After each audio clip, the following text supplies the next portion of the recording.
Another recent one from Vinegar Syndrome is Pale Blood, another one of these lovely slipcovers. In the dead of night, souls come alive. Now, I really kind of like this early 90s vampire flick, and it doesn't have a great reputation as being a little bit slow, a little bit long-winded, but I kind of fell into the rhythm of this movie fairly early on, and I utterly love the idea behind it. The conceit is just wonderful. So, Los Angeles, there is women turning up dead, 2 puncture marks on their neck, drained of blood, and we are introduced to our main character of Michael Fury, who just flies into Los Angeles. He meets up with this female private detective who he's been conversing with, and she's been looking up information about these murders, and he is pretty much just popped in to try and figure out what's going on.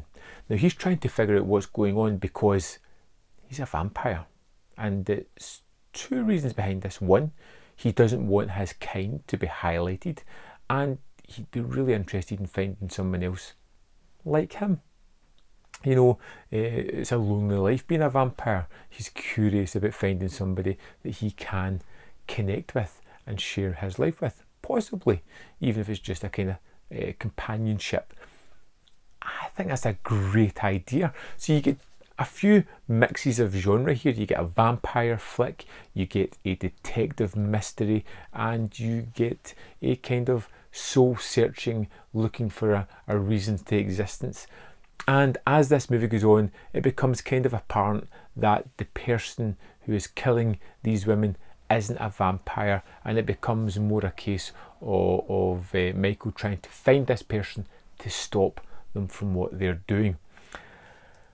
And you basically have these 3 main characters. So you've got Michael, you've got Laurie, the private detective, and you've got Van Vandermeer, who is a video artist played by Hauser, and he's just this over the top, in your face, huge big smile, broad personality within the movie, who is rather weird in the way he goes about his artistic endeavours.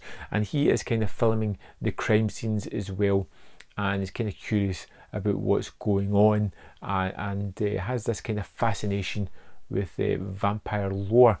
His relatives have seemingly been vampire killers throughout the ages, and he just finds it kind of fascinating subject. And you have this kind of disparaging performances between both Van and Michael, because Van, like I said, over the top, in your face, full of energy. Michael is more sullen, controlled, stoic even. He is a man of limited motions, limited facial expressions, and just kind of eases through this world with the minimum of fuss. Now, it's most likely an artistic choice on the director's behalf, and I think that's where a lot of people are getting caught up on, the fact that it feels sullen and slow when it's with Michael, and has this interjected moments of lively, over-the-top performance from Hauser. Now, I liked that. I liked the fact that this character was rather controlled, because that's his whole nature. He has to be controlled, he has to fit in, while still having these supernatural abilities. And it does have these kind of fun, bloody sequences as we see these women being tortured and drained of blood. We have these moments of supernatural power as Michael has to unleash his abilities only when he really has to.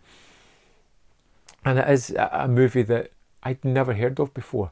It's a really interesting vampire flick. It's one that I could absolutely see being remade, and would love to see how this would be reimagined in the current era that we have now. It's just a great idea behind it. The movie struggles a little bit in the form of its lack of cast. You know, you're getting to a reveal of who the killer is. It can only be one of a few people, because it's such, like I said, limited in the performers that are there. The aesthetics are pretty good, sparse on locations as well, but again, it's all probably budgetary. but I could roll with it because of the mood, because of the lighting, the cinematography, the performances. Everything really gelled pretty well for me. And from Vinegar Syndrome kind of starting to delve into the MGM library, I really enjoyed Pale Blood, and it seems to be one that is getting kind of passed over, not really talked about too much. I think it's a shame, because I think it's one that needs to be re-evaluated, and it's definitely one that I will go back and check out again. Really did enjoy this one. I'd love to know your thoughts on Pale Blood. Let me know in the comment box below. And I'd like to know as well, while you're there, is there any like wacky vampire movies like this that kind of mix and match genres from exploitation or lower budget ends that I may have missed? Let me know, and I can maybe go and check them out.